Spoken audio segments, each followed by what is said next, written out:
Hello everyone and welcome back. Today I will show you how to paint this beautiful butterfly using watercolors. I will also show you a simple sketch that helps us keep the wings as even as possible. For this painting I'm using cold pressed watercolor paper. I'm also using masking tape to keep the paper flat while painting, a pencil, a size 8 round brush, a thin brush for the small details. I will also need an eraser, my watercolor palette, and some metallic paint for the final touches. These metallic watercolors are made by me with pigments and mica powder. I will use this gold today. If you want to make your own, I posted a tutorial on my channel. We start with a simple sketch. First I draw two guidelines, one vertical and one horizontal. On the horizontal guideline, I mark 2 points at the same distance from the center point. These points help me place where the upper and lower wings meet. Now I divide the top two quadrants with diagonal guidelines at about a 45-degree angle. For the bottom two quadrants, I draw two more diagonals with a slightly smaller angle, around 40 degrees. On the diagonals in the top quadrants, I choose a point to help me place the tips of the upper wings. I measure from the center point to keep both sides even. Now I start building the wings. I always begin with the left side because it stays visible while I work on the right. That makes it easier to match the shape. Here my curve is a little too big, so I erase it and redraw it. And to keep the wing from looking too straight, I add a few soft curves along the edge. Now I sketch the lower wings. I start with two simple teardrop shapes, and then I use the diagonal guideline to add a small tail. Finally, I draw the body in the center and add two thin fillers.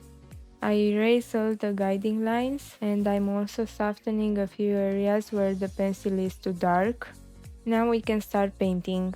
First I'm going to mix a few shades for the background and the splashes. I like to prepare around 5 or 6 colors so the painting feels more vibrant. At this step you can mix any colors you like. There's no strict rule here, just choose a few shades that look good together. Now I'm applying clean water to the paper. I wet the whole background area and extend it slightly past the sketch. When we paint the butterfly later, only the extra color around it will stay visible.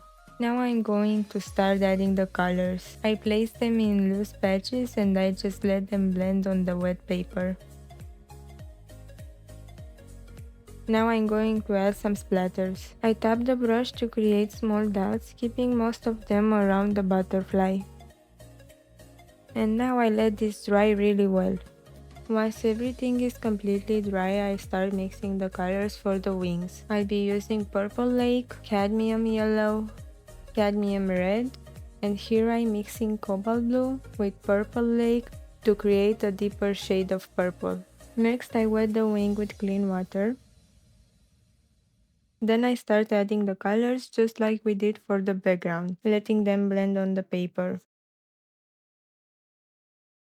I do the same on the other wing. I paint the upper wings first and I'm very careful not to let the wet paint touch in the center. I'll give this a few minutes to dry so the paint doesn't spread from one section to the other.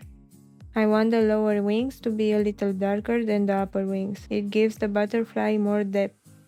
I paint them the same way as before. It doesn't look very pretty yet, but trust the process. And we wait for it to dry. Now I'm going with a darker shade to outline the wings. I missed filming this part, but as you can see, I outline all the wings carefully. I also added a deeper shade at the base of each wing and pulled a few thin lines outward. And now my favorite step, the gold metallic paint. First I outline the wings. I'm using a small brush and a thicker consistency so the gold doesn't look too watery. Then I add a few simple lines and shapes inside, following the wing pattern. I add some small dots along the edges. After the gold dries, I add a few simple black dots over the gold areas. Now I paint the body with black and add two thin fillers. And this is the finished butterfly. Thank you for painting along with me, and if you'd like more simple watercolor tutorials, don't forget to subscribe. See you next time!